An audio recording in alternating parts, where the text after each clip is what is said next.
Hello, welcome back to the show. Glad to have you with us as usual.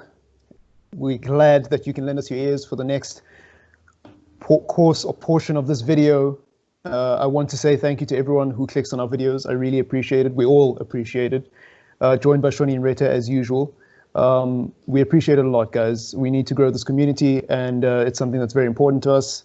In today's video, obviously, we'll be talking about what's happening in the world, very briefly sharing our thoughts and reactions on what has happened, obviously to George Floyd, but some of the bigger issues and some of the context around what happened to George Floyd.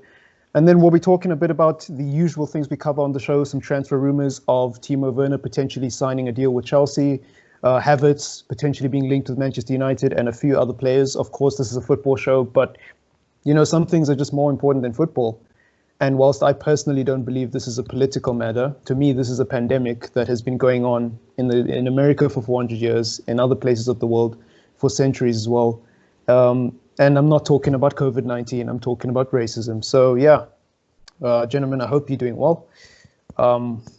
Look, I just want to say a few things and get a few things off my chest, because we have this platform. We don't have a lot of people who watch our videos, but at the end of the day, even if one person takes something positive away from what I'm about to say, then I personally feel like I've done my job. I don't know where to start. I don't feel comfortable talking about this. I don't like talking about this. I was watching the memorial service of George Floyd, where I think it's Al Sharpton spoke and gave one of the most moving speeches I've ever personally listened to. I cried for the first time in a long time listening to that, because, you know, it pains me that, and I hope there's somebody who's, I mean, to all the people of color watching, rest in peace to George Floyd and welcome. But I hope that if there's anyone who's white watching this, that I hope if you don't take anything away from this, you at least try educate yourself about black issues, and at least try to understand what the Black Lives Matter movement is about. Black Lives Matter is not an anti-white movement, it's an anti-racism movement. The common rebuttal to that is all lives matter. If that's your response to any Black Lives Matter post, then you're either missing the point or you're racist, one of the two, or ignorant, rather. I'm going to go with the assumption that you're uneducated and you're just unaware. We're not saying Black Lives Matter more than other lives. We're not saying Black Lives Matter because we're anti-white people. We're not saying Black Lives Matter more than Asian lives, more than orange lives, more than purple lives, more than blue lives, more than Arab lives. We're saying Black Lives Matter because we feel like all lives should matter, but all lives don't matter. Not just because of what happened to George Floyd, not just because of the cases of police brutality, the endless list of police brutality against minorities in the USA, but around the world, people, around the world. If you're a black person, there's certain parts of Eastern Europe that you cannot go to today because you will get abused. You might just get racially abused. There are places you have to do your research today, 2020, namhlanje. There's some places you cannot go to in the world because they do not respect black people or people of color, not just black people. There's some places that you can't go as an Arab, as a Middle Eastern, as an Asian, as an Indian, because they'll automatically assume that, you know, you're a terrorist or whatever racial assumptions they have. So that's why the Black Lives Matter movement exists. We're fighting for equality and we're fighting against racism, plain and simple.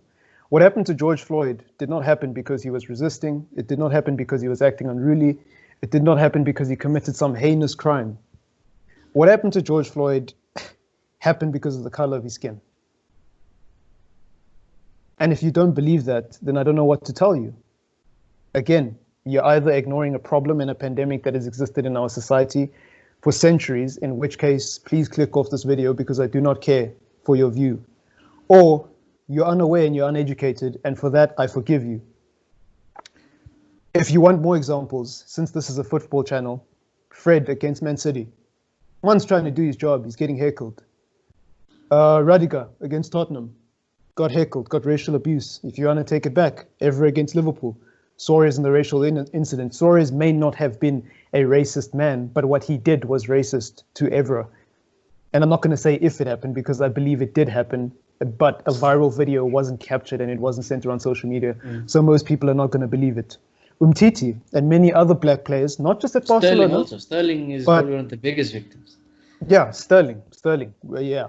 If you want examples in Eastern Europe or more in Central Europe, players like Umtiti. And I don't know if Dani Alves suffered from the same thing, but there's a long list of players in the La Liga. But yeah, bananas thrown at them. So yeah, I'm not going to waste your time giving examples of racial abuse because that's not my message. My message here is that not being racist is not enough. You have to be anti-racist. Intellect, compassion, reason, and logic is what separates us from animals. You should, as a person who can think and conceptualize ideas that animals cannot, you should not treat someone differently because of the color of their skin. That's a requirement. That's not something that we as black people have to thank you for, or as people of color we have to applaud you for. That's something you should do because it's the right thing inherently as a human being. Like, why would you treat someone differently because they have more melanin in their skin? Logically, that doesn't make sense. Move away from the moral side. Logically, it just doesn't make sense. Anyone with half a brain can put that concept together. So, not being racist is not enough. Being anti-racist is enough. That doesn't mean you have to run for president. That doesn't mean you have to be this extremely outspoken person and post Black Lives Matter every single day. No, what it means is if you actually care enough to do something about these issues, in other words, if you're a decent human being, which by the way costs 0 in every country, you would actually understand, you would actually care enough about fully understanding these issues. Educating yourself, I understand for a lot of people, is not something that comes in schooling, especially in places like Europe. Luckily in our country, we're more diverse and we're more open to talking about race. But even in our country, race is still a problem. Not just race, blatant racism like in the United States, but actual systemic racism. Educate yourself before you respond, before you get behind your keyboard, before you rebuttal with all lives matter, before you express how much you disagree. Actually take the time to understand the other point of view, people, because that's how you solve racism, through dialogue. That's how we solve our issues as human beings, through dialogue, through peace, through being diplomatic. You cannot have a dialogue with someone if you refuse to listen and do not have enough compassion to understand what it is they're saying. If you do not understand what they're saying, ask a question. Be like, hey man, is this what you meant by this? And you talk it out until you understand. You may not necessarily agree with it, but that's there's a difference between agreeing with something and understanding something. Understanding something won't hurt you. Understanding the Black Lives Matter movement and actually taking some time out of your day to learn about history, not just of black people, but Arab people, everyone else, people of color. It doesn't hurt you at all. And I hope that even as uncomfortable as some of you are, if there's anyone who listens to this kind of stuff and has any sort of platform to talk about this, I hope you can help generate a conversation. That's all I'm personally asking for. But yeah, I've got nothing else to say beyond that, because as I said, I don't really like talking about this. But we live in a society where even though you're uncomfortable about certain things, you have to talk about it because it's the right thing to do. So what are your gentlemen's thoughts? And you can take it from here. Well, obviously the whole thing about George Floyd is obviously very sad. It's unfortunate. It should never ever happen. The first time I seen that video, it was quite heartbreaking. And yeah, it just highlights that, again, there's so many problems on in this world that haven't been fixed in so long.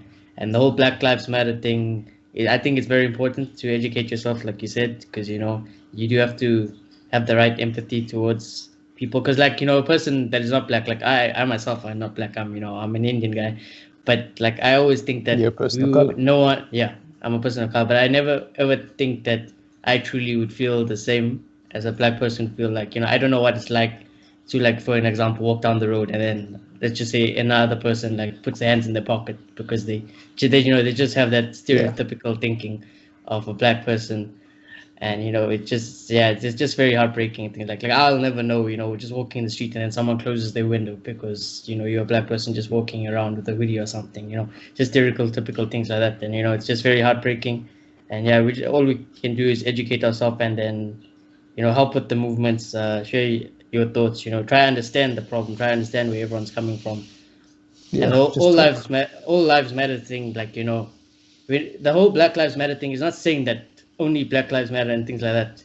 It's the most crucial part. Yes, all lives do matter, but just to put that on a post that about Black Lives Matter is like, it's a bit childish, because the whole movement was about understanding the problem that people of black color still face to this day. And it's very unfortunate because, like I said, I don't think personally, unless you are of a black color, that you'll ever understand those type of problems.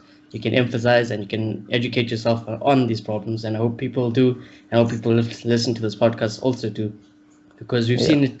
And I think there are positives to all of this, because we have seen people like that picture that's below of Jadon Sancho and Paul Pogba, Bruno Fernandes, globally everyone, this protest, bro. globally, yeah, Yeah, people are uniting. So there is positives, and this is the biggest I've ever seen a movement personally in my time being on this planet. So I take positives from that. But yeah, they are. It's just it's every day. There's just new stories coming out on situations. Like today, I seen a post on Twitter of, I wish I knew her name, but I don't. But of some a white lady, on Fox, American Fox News presenter, and she was saying there's a video of, I think, LeBron and someone else, I think another basketball player, but they were expressing their views in that video, LeBron and them, on the whole situation. And then that lady, the Fox presenter, said that if you're looking for political opinions or information on who to vote and all those things like that, you should never try and learn from those guys, because they millionaires who bounce a ball on the basketball court. And then she said, as some famous person said, she said that you guys must just shut up and dribble or something like that. So I don't know how the video goes, but it's like, it's ridiculous what she said, and it just yeah. it bombards me on how stupid someone can be, just like her. Like, it's ridiculous. Yeah, bro, it's crazy, bro. Like, I mean, we've all felt it. If you went to Cares, whatever high school you went to, we've all felt it. You don't have to live in America to experience racism, people. It's everywhere. We've all felt it. I really don't want to go down this road of this conversation, but we've all felt it. Like, if you're a black person or a person of color, but mainly black people, I think, the way you talk around your white friends and the way you talk around your black friends and the way you talk about around your Indian friends, code switching, that's what it's called. We all know why we do that, right?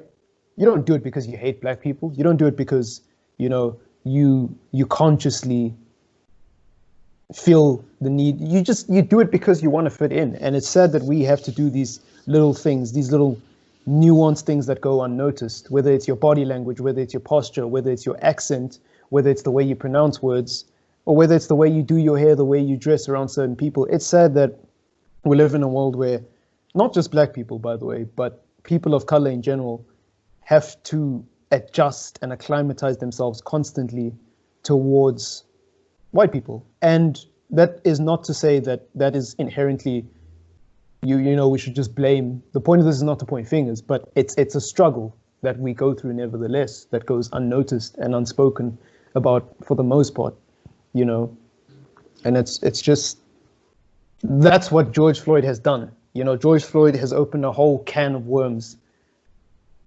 And for the first time, I'm seeing people of other races actually talking about black issues.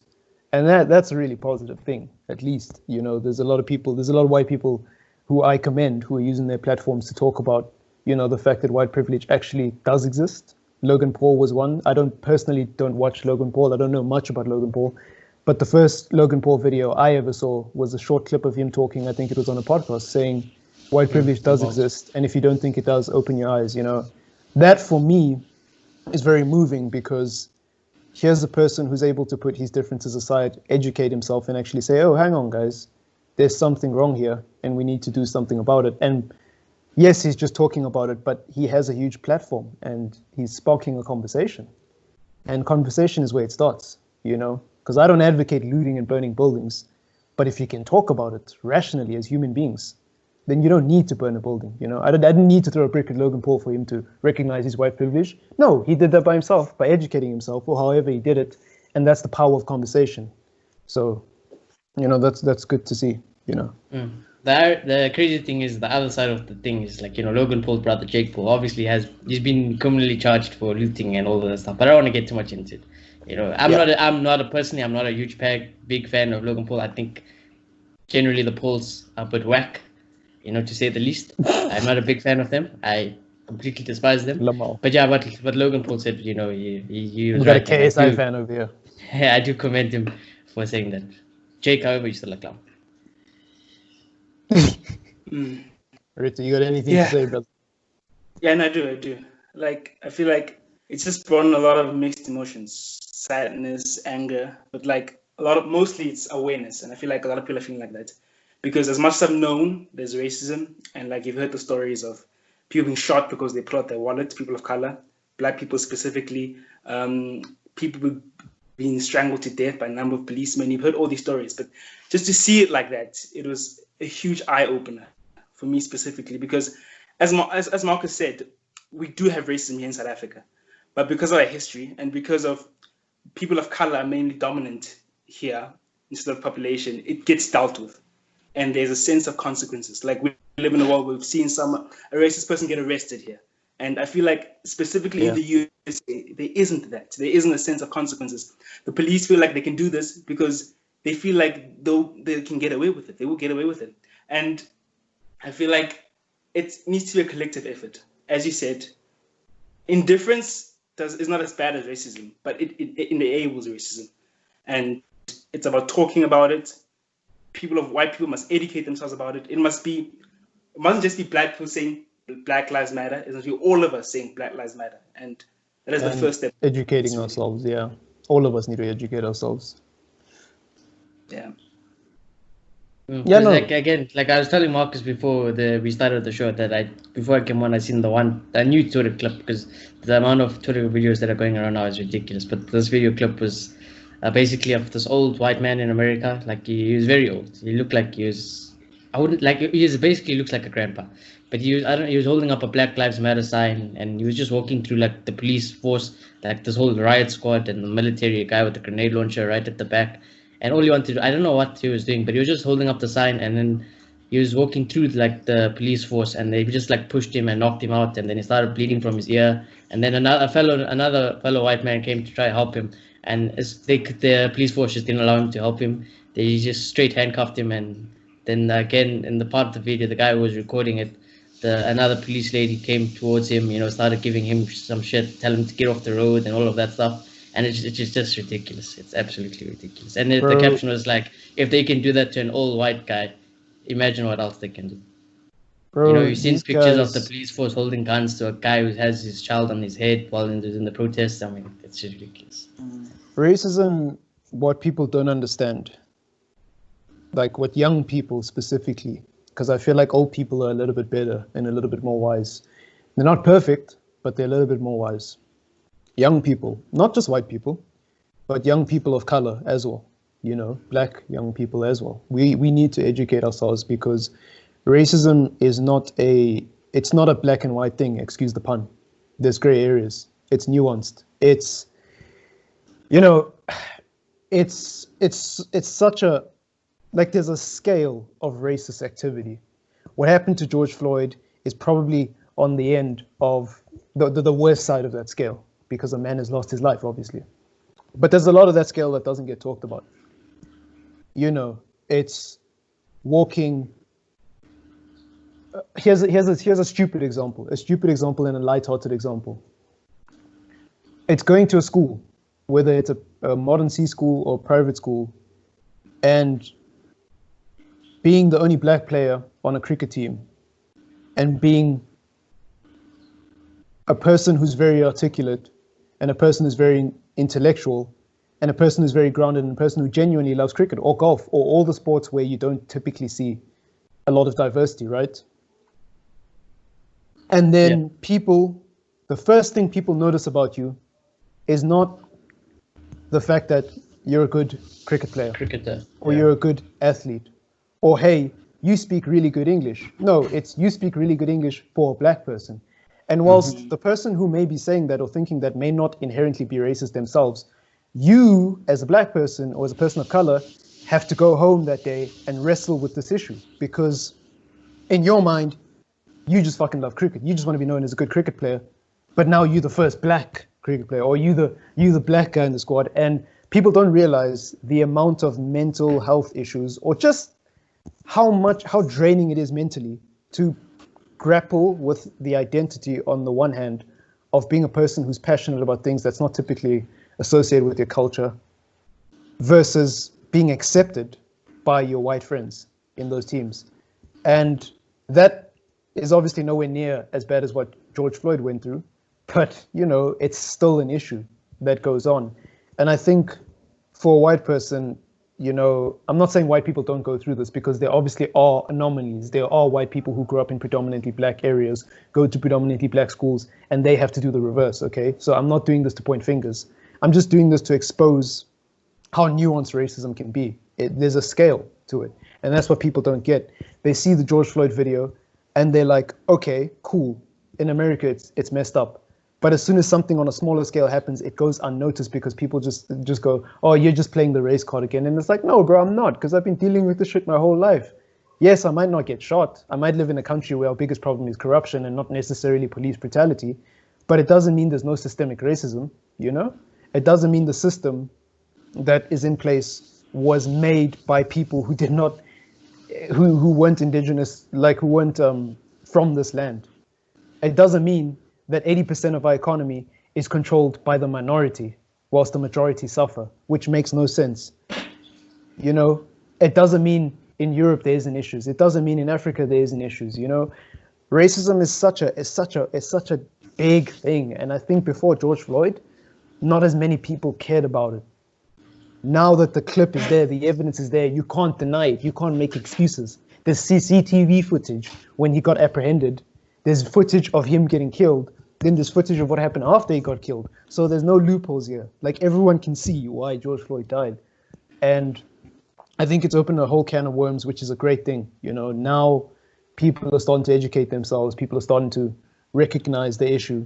Of course, we'll still have bigots. Of course, we'll still have racist activity. And the plan or the goal of the Black Lives Matter movement, the dream is that we live in an equal society, free of prejudice and hatred.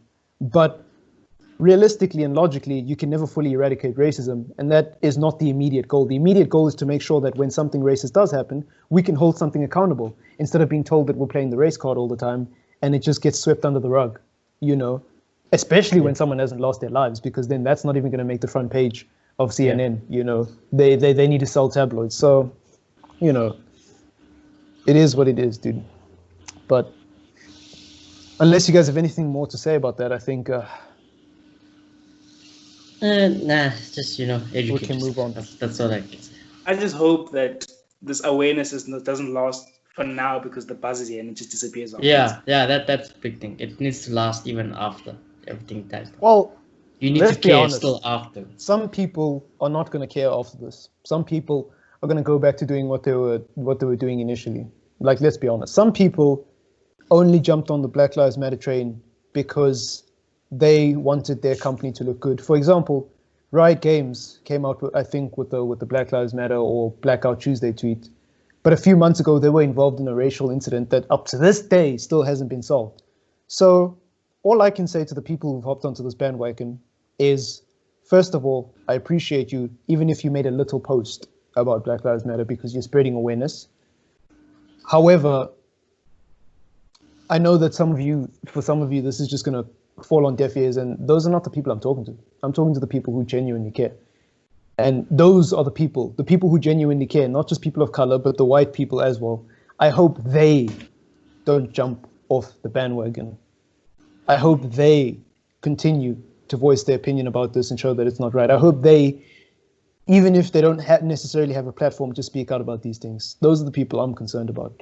I ain't concerned about the Trumps of this world, because I know what their agenda is. Make America great again for who? When has America ever been great for black people? So, And the thing is, most people aren't racist.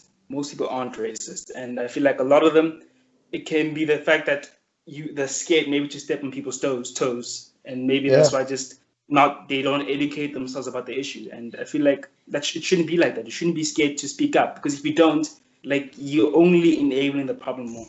And I've also heard this rebuttal. People shouldn't be forced to use their platform. Mate, we're not forcing anyone to, as black people and as people of color, we're not forcing anyone to use their platform. You have every right to not talk about racial issues. You have every right to go on about your life and do everything. But a decent human being sees another decent human being suffering and wants to help. That doesn't mean they want to run for president. That doesn't mean they want to start a charity organization. That doesn't mean they want to spend the next, the rest of their life fighting for Black Lives Matter. No. What it means is they care enough to just do a little every day. Talk about it. Educate yourself. That's what it means.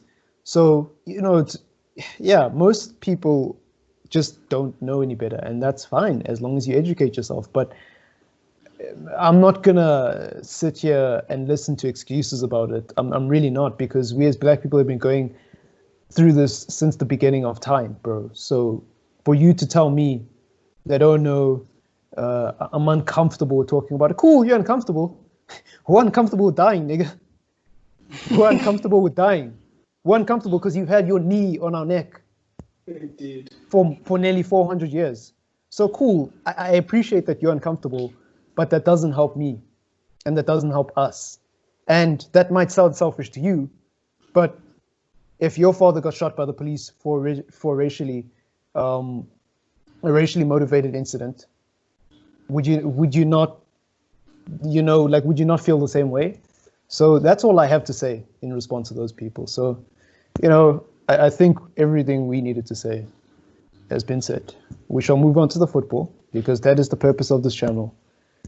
And we have to talk about Haverts, not because I personally believe that Haverts is coming to Manchester United, but it's in the media, and as a football channel, you got to cover what's in the media and give everyone an opportunity to engage. What do you guys think about the likelihood of Havertz signing for Manchester United, firstly, and secondly, of him as a player and where he'd fit? Percentage-wise of him signing for United, I'd say 25 to 30%. Because his fee, I think, will be ridiculous. I think his fee will be, if we can get him for 50 mil, which is what Jack Grealish would have probably went for, it'd be pretty. I think that would be a good deal then. But I think we'll lose if we get Havertz. There's no chance we're going to get a Grealish. But I don't think Havertz will go for so low. I think Havertz maybe not in this economy at the moment, but in the economy previously was worth to around 80 million to 100. He's easily around the same price as Sancho for me. Yeah, easily. Yeah. He's 20 years old. He's 1.9 meters tall. He plays the attacking midfield role. This guy has played 38 games this season, 15 goals, 8 assists. I mean, he's a very quality player. If United did get him, I'll be over the moon. I just think, what would depend on it is the price tag is heavily dependent on it. And I think if we did have to sign someone like him, I don't think he'd be willing to be a rotation or a bench player, because we just signed Bruno. Well, I'm not saying he probably could take Bruno's place in a few years or something, but he probably won't take a Bruno's place. We're looking to keep Paul Pogba for at least the next season, so you won't take Pogba's place. And he can't really. I wouldn't really ask him to play a CDM role either. So I don't know where he would fit. So for me, I think I'm leaning more still towards getting a Jack Grealish for United over Havertz. But if he did come, I'd be over the moon. Havertz is a quality sign. Yeah. Yeah. Look. Do you want to go first? I just wanted to say, I just wanted to end off with, I would say that though, maybe after next season, if Havertz is still available and we don't have a Paul Pogba, then I would definitely be looking to sign him. Yeah. Yeah, maybe next season and next summer. But if it happened this season, I'll give you an organ, honestly. Any organ you want, I'll give you. This transfer is not happening. It's not happening. It makes no sense on any level. The only level that makes sense on is that he's a good player. But besides that, we don't need an attacking midfield. We've got Pogba and Bruno. So why would you go out and spend 80 to 90 million on one? It just doesn't add up. While at the same time, we've our Raiders on Grealish, who's much cheaper, who's played in the Premier League. Get out of here. Look, I think my response to that, and when I saw the Havertz news, is two things. Firstly, I know the instant rebuttal to Havertz is going to be that he's a very versatile player and he can play in multiple positions. And as I've expressed a lot on the channel, I don't want a versatile player to come play as right wing unless they're an attacking player. I don't want a midfielder to occasionally do the job. I want someone at Manchester United to come in and command the right wing for a few seasons at a high level. And that's what Sancho's for. You know, I would even rather take a Zaha over a versatile attacking midfielder because I feel like at least he plays that position week in, week out. And I have a good understanding of how he'll fit into that team. But anyways, moving on from that, second of all, yeah, this deal doesn't make sense on any level. It doesn't. Havertz is a good player, but so what? There's so many good players out there. We don't need Havertz. The thing about Havertz is he's German, he's young, he's extremely talented. Why the hell would he come to Old Trafford? He's expressed his opinions about going to Madrid and Bayern. I think Bayern makes a lot of sense because they're a hoover for talent in Germany. I think that deal makes a lot of sense. Not that they need him, but, you know, it makes a lot of sense. I think Madrid makes a lot of sense for Havertz, even though he'll get booed for not scoring a hat-trick every week, because that's how the Bernabeu is. And I wouldn't advise for any young player who's looking for a step up to go from small team in Germany to the Bernabeu. I don't know if the Bernabeu will do your confidence good if you don't hit the ground running. I mean, there's countless examples. You'll get eaten alive. Yeah, the fans are toxic, so that's horrible. But I feel like besides that, he'd be a very good fit at Madrid because they need a player like him at Madrid. He would, but his age does him so much injustice, you know. So for me, you know, I think him going to Madrid makes a lot more sense than United. But if I was Havertz's agent, I wouldn't advise him to go there so soon. You know, go to a big team, but not in Spain, and just learn the values of playing in a big team before you go there. Because like I've watched Hazard, Bale, who else? I'm trying to think of more examples. Maybe not Ozil, because Ozil actually did well and became a flop after Madrid. Hazard, I'll say it's more injury, to be honest. It is the injury, but the point I'm trying to make is the crowd. Yeah. Like, footballers feed off of crowds. And they're a very toxic crowd. At Manchester United, the way Jesse Lingard gets eaten up for being crap over the last few years is the way people get eaten up at the Bernabeu for having a bad game. Literally. Yeah. So if you do not hit the ground running at the Bernabeu and you've never been exposed to that type of crowd, it could damage your career as a player. And I don't know much about Havertz. I don't know if he's a strong player mentally, if he's the type of player to be a leader, even in the most extreme adversity. I've never watched a game of Havertz. Yeah, I have no doubt that he's a great player. He's a great talent. He'd fit into Madrid perfectly. But whenever a young player moves to a club like Madrid from a small club, I question it. At least at Old Trafford, we'd receive him and give him time to play. Yeah. And then if he was crap after a season, then we'd be like, okay, this guy's shit in it. And United fans, as soon as you come to the club, we generally will gas you up. Generally speaking, yeah. But Madrid, you can score a bicycle kick in a final and they'll still hate you next season because you didn't score against Real Sociedad. So, dude, I don't know. But, it still makes more sense than United, nevertheless. Yeah. But all I would say is the deal with Timo Werner going to Chelsea. Oh, my goodness. I was about to ask you about that. What do you guys think of that? It's not finalized yet, but it seems like Chelsea have paid the release clause of Timo Werner. Yeah, it seems like they've activated it. Fabrizio's talking about it, Sky Sports, BBC, everyone's talking about it. Literally everyone's talking about it. Chelsea have come in and, swooped it from Liverpool's, interest. And, all I can say is if you're a Chelsea fan, I would be very excited for you guys. If you're a Liverpool fan, all you guys who are angry, I think it's just showing you guys what you truly think of Firmino because you didn't get Werner. And I think, if United guy, I'm just saying. That's true. All you Liverpool fans are mad. The fact that Liverpool fans what are you guys saying about Firmino? That's it. Yeah, what are you guys saying about Firmino? These guys gas Firmino up like he's the best striker in the world. Because when United were linked to with Werner, I said I wouldn't take him still. I still wouldn't take Werner. Why? Because I honestly do back Martial to be that good. Because I honestly think it's up to Martial now. Werner has come to Chelsea. There is going to be no striker. Well, no quality striker yet. So it's up to Martial to stay fit, do what he does, and really hit the ground now. Really, this is your opportunity now. I gas Martial up, and also gas Firmino up. I kind of knew we weren't going to sign Werner when we extended Igalo's loan deal. And Igalo's thing. Yeah. So yeah. But even before that, even when we didn't have an Igalo, I still didn't want to win.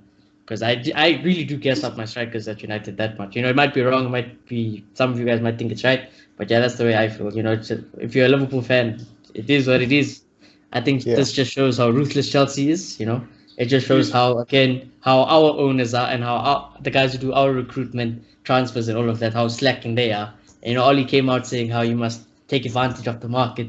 Where is the taking advantage yet? What I would say, though, is Werner, the only reason why Werner's been done is because that release clause is going to end. So someone had to activate it at some point.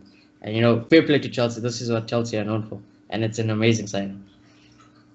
I've heard people saying, just because of this, Chelsea probably won't sign Sancho now. And I'm like, you're just jumping to conclusions because you clearly don't know Chelsea. These guys haven't spent money in nearly 2 years and you think they're not going to try hoover up more talent. This is not the Glazers, Baba. Abramovich buys who he wants and he gets what he needs for his managers. Even if it means buying 4 or 5 players. You play if you think Chelsea's not going to sign. And they still got Ziyech. Remember, they still bought Ziyech long.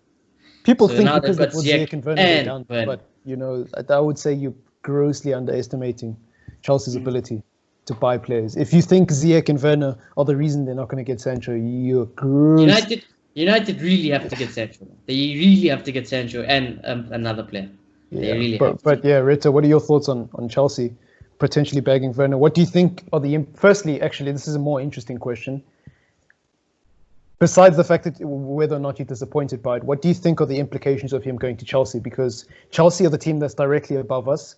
And as Manchester United, we're supposed to be closing the gap on Liverpool and City. What about Chelsea? Sign Ziyech now and Werner. They got a manager who clearly has what some would arguably say is a better vision than Ole Gunnar Solskjaer. It maybe hasn't come into fruition quite yet because he's lost to Ole Gunnar Solskjaer 3 times. But hello, he's above us on the table, and he's clearly doing the business. What do you think are the implications of this? Because we often talk about closing the gap between Man City and Liverpool. We never talk about closing the gap between us and Chelsea. I'm in trouble, man. I'm in trouble. Chelsea making money moves, guys. You know, Rashford, Martial, and Sancho is a dream for us. Pulisic, Werner, and Ziyech is reality now. It is reality. These guys are coming. Werner is a top-class player. And look, I love Martial, but he still lacks in terms of goal scoring, in my opinion. And Werner would have fixed that issue. So I'm not saying I would have dropped Martial, but like it would have been a huge... The technical skills of Werner are more suited to a team that doesn't produce more chances than the technical skills of Martial, because Martial typically likes to hold up the ball, whereas Werner is just an out-and-out number 9, and he'll wait for that chance. Whereas Martial's too busy helping the midfield instead of just staying up. Yeah. What annoyed me the most, because I didn't know about the release clause. Like, I lost it when I heard the price. I honestly lost it. Because steal. It is a steal for a player of that quality. This guy should be going close to what we're going to buy Sancho for. And they got him for, 40-something million. So, and they're not done. They are definitely not done. By the way, this release clause was only open for 12 days. So. Good. Yeah. And we're busy here re-signing Igalo. Okay, but Reta.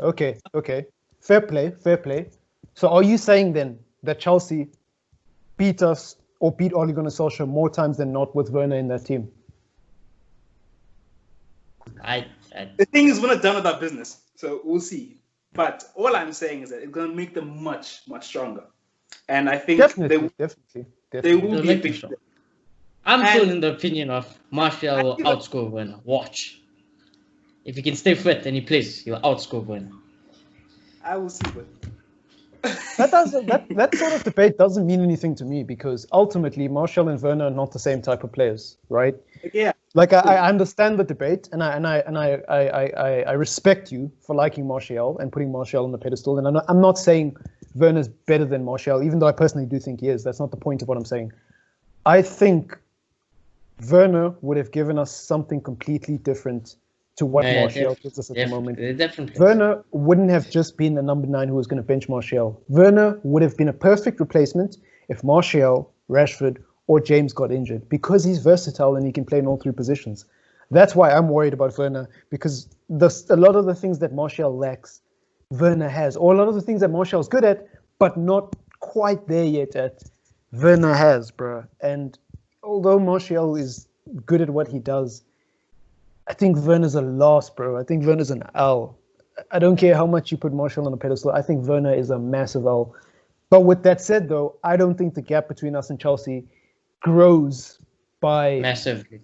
massively just because of Werner. I personally think, even with Werner in the team, they only beat us once this season. The other times, they didn't really create that many chances, and I think we would have still beat them anyways.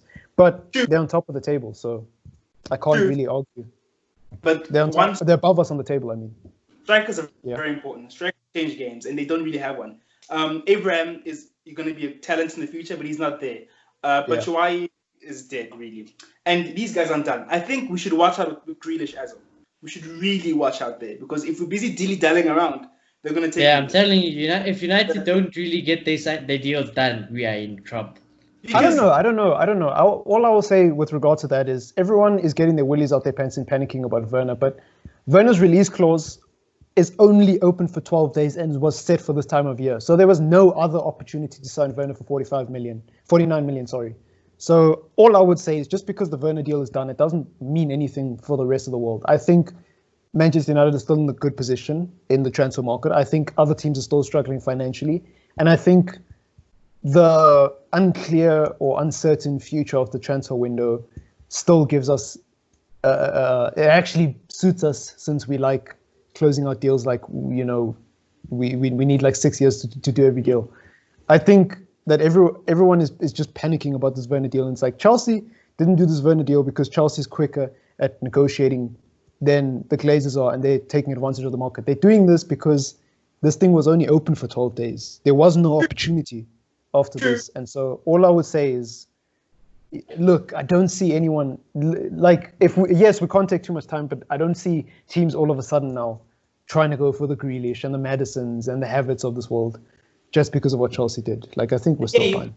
I hear you, but they took advantage, and that's what Chelsea does. And I've said this before. If you guys remember, 100%. I said, I think next season, I think the league can possibly go to Man City or Chelsea. I've said this before. And I said that because I know how they are. When they get a manager they like and they see a plan, buy whoever they want. 7 players, you got it, Papa. Here you go. Go all out. And here you go. I'm giving you 2 seasons. Here's your 7 players. You wanted them, right? These are the guys. Sure. Yeah. What worries about Grealish is that they're not going to go for Madison. It's going to cost 100 million. Grealish is there. He's going to cost what now? 30, 40, 50 million? Yeah, possibly. I think you could probably drive Villa out big time. At the same time, they're going to tell him you're going to start, because there's no one else in the position. You're going to start.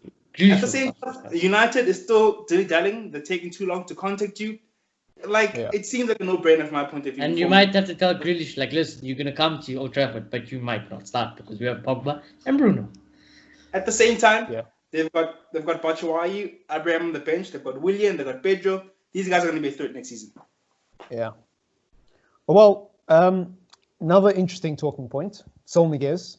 Personally, I don't think he's coming to United, but he's been flirting a lot with the United players on Twitter, and with Manchester United, by the way. There's links to Saul Niguez. What do you think of Saul Niguez? Like, I've personally haven't watched enough of Saul Niguez. I haven't seen enough. I have no doubt that he's a good player, but I can't consciously or in the right mind say that he would be good or bad for United. I just can't form an opinion on him because I haven't watched him. I let Peralta go first in this one. If he's in flirting, I think it's clear that he wants a new contract at Atletico Madrid. Because it seems like players and agents do that nowadays. I feel like the whole Havertz thing also is down to that. I feel like they're flirting just using United to get what he wants. So buy in and that's a common theory. So like this deal comes up, this story comes up every year, and like it's just appalling how the integrity of football news is just lost. So, well, look, at least we won't get linked to Bale anymore because he's finally too old. Yeah, I wouldn't count that out. But, I love Saul Niguez. I watch Saul Niguez because I like Atletico Madrid, so I watch him. He's a great player. I would love him at United, but it's not. I don't think it's going to happen. I think he's trolling. I think he's trolling with us. He's absolutely. Is it the CM we need though? I see him as Grealish. I think Saul Niguez is better than nothing at United, 1,000,000%. I just don't think we're going to sign him because I don't see how this deal makes sense from the point of view of Ed Woodward. Like, for months and months we've been talking about Grealish now. When the hell did Saul Niguez come into the picture? It's such a he's not a big he's not a big star. You know, he's not English. It's just a dodgy doesn't bring deal. in a lot of There's money. no credibility to this link. So again, I have no doubt that Saul Niguez is a good player. He's a fantastic player, and I'm not knocking him, and I'm not going to give my opinions because I haven't watched him, but I just don't see it happening. It's a dodgy link. Where did it come from? Why are we all of a sudden in for Saul Niguez because he liked a Bruno post on Twitter? What? You know, it's so dodgy. I don't see it happening. Like, to be honest, I think our first signing was made when we re-signed Igalo. I think we'll sign Grealish, and I think we'll sign Sancho, and I think that will be our summer. It's like a new signing. Igalo's like a new signing. Anyway, they like selling us dreams, honestly. You've heard Ole. You will never believe the quality of player that wants to come to this club. Now again, we're going to take... To be fair to Ole Gunnar Solskjaer, if you told me, if you showed me a clip of Aaron Wan-Bissaka and his stats, if you showed me a clip of Bruno Fernandes and his stats, if you showed me a clip of Harry Maguire and his stats, if you showed me a clip of, okay, maybe not Dan James, but a clip of some of the other players we're linked to, right? And then you came to past Marcus, 2017, 2018 Marcus, and you said, hey, in the 2019-2020 season, this is who we're going to be signing. I would have laughed at you. Genuinely, I would have laughed at you and I would have been like, United are not signing Wan-Bissaka. Why would United sign a young right back in his prime? United don't do that. We're probably going to sign a right back who's old and who's past it. We didn't. We signed a right back who's probably one of the best in the world. Fair play. United are not going to sign a centre back who's looking for a step up to a big club. We're going to sign Koulibaly because he's old and he's going to come and flop because he's never played in the Premier League. We didn't. We signed Harry Maguire. United are not going to sign a proper cam. We're just going to go and sign Schweinsteiger because he won the World Cup and he's in his 30s. He never played a Premier League game in his life. We signed Bruno Fernandes. So when I look at the quality of players we've signed, 5 out of 5, maybe Dan James is on the fence, but I never expected much of Dan James because he came from Swansea. We can say Dan James he probably exceeded our expectation even. Yeah. When he came in, he hit the ground. Because I expected him to be a proper flop, fam. But at least he did something for those first few months. But look, my point is, yes, we didn't get Kane. Yes, we didn't get Bale. Yes, we didn't get Ronaldo. Yes, we didn't get big name players. But I'm genuinely surprised at the quality of player that's come to United. So I hear you. Maybe that's what Ole Gunnar Solskjaer meant. Maybe that's one interpretation. Maybe that's the right interpretation. But I think we all know what we all thought when he said that. When he said that, we thought United's now going to go out and buy quality players and put this club where it's supposed to be. And that didn't come reality, really. Maybe, but if you thought that, I'm sorry if I'm going to offend you, but I would call you naive because I know my club. I've been supporting it for nearly 8 years now. And I did not expect, actually, if that's what Ole Gunnar Solskjaer meant, I would have been upset because I would have been like, oh, we're going to go spend another 150 million in the summer on a bunch of players who don't even want to be here. They just want to win trophies. So I would have been upset. I'm happy with the way he's gone about things. And I just think based on the last few years, we need to stop with these big name signings. Like, genuinely, you know, I love the signings we've made. We need to stop with these big name signings. I don't want you because you played for Real Madrid. I want you because you're a hungry player from a small league. Like, I wouldn't want Hazard now if he was an option. Yeah, we don't want Hazard. We don't want him. Keep him. I don't want Coutinho now. Even if he goes on, I don't want Hazard, but I definitely want Mbappe. Yeah, but Mbappe is a unique case because some people would say PSG isn't even a big team anyways. He's playing in a small league team. I would take Mbappe. But if Mbappe went to Madrid, and then I would keep him. Go to Madrid. We don't need you. We're not looking for the next world star. The players that have come into United under Ole have been really... I want what Liverpool I applaud it. Look at what Liverpool have. They didn't sign any worldies. They signed players that fit into their system, that were good, bordering along the lines of world class, bordering along the lines of a great player. Low-key signings, bro. Like, nobody was talking about Mane before he went to Liverpool. That's what I want for United. Low-key signings. Keep him. I don't want you Mbappe if he goes to Madrid. Keep him. I don't, you know, and I know that's probably an unpopular opinion, but that's just how I feel because I've watched a lot of big name signings come to United and flop. Really flop. And there's obviously unique cases on some players, but for the majority, I couldn't care anymore. And even for the ones who do well, all I would say to that is, I don't want you to come here for 3 seasons and tell us how you want to go to the Bernabeu. Yeah, I want you to stay. I want you to stay at the club for a while. I don't want you to come here for 3 seasons, win the Champions League, and be like, okay, I'm out. My dream is to play in Spain. Bruno would probably be here for a very long time. Like, yeah, that's another thing with big name signings. So that's But again, it's just my opinion. Don't get too mad. So, anyways, yeah. I probably would sway to that side more, but I feel it works either way. If you do it properly, it works either way. It does. Chelsea have done it for years. Madrid have done it for years. It works either way. So, I just think if you thought, man, Mandem was going to sign Mbappe, you're confused because, the club I've been watching over the last 7 years. That net spin. Our net spin for this season will be 100. I think what people really thought was that, if we're being realistic, was that, yes, we're not going to go and sign Kane, but we're going to go out and sign enough players to fix the club. True. Yeah, that's what I was. I think we're in the process of doing that. We fixed our defense now. It's just about what Ole Gunnar Solskjaer does in the next 2 transfer windows. Because in this transfer window, we ain't buying a DM, a striker. Yeah, we're not going to get a CDM and a backup midfielder because Lingard is shit, and potentially a backup right back because some people think Delo isn't good enough. That's not going to happen. Yeah. But I'm happy with the way things have gone in the last 9 months, bar Igalo, in the last 12 months, sorry. I'm happy because we've brought someone who can command the right back role. We've been looking for that for years. Valencia wasn't originally a right back. He moved into that role because we didn't have any better options. We've got a centre back who is more of a leader and won't be in the recovery room every 6 months. Yeah. Who knows how to head a ball. So I'm happy about that.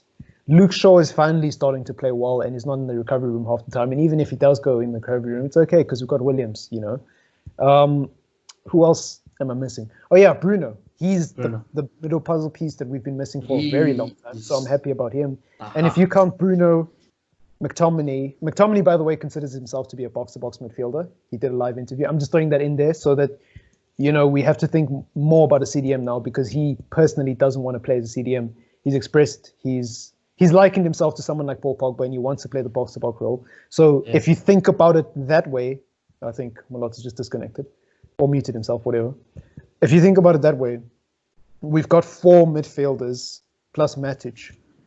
I think we're in a much better place now. And look, we haven't replaced Herrera, we haven't replaced Lukaku, but I think we're going in the right direction, genuinely.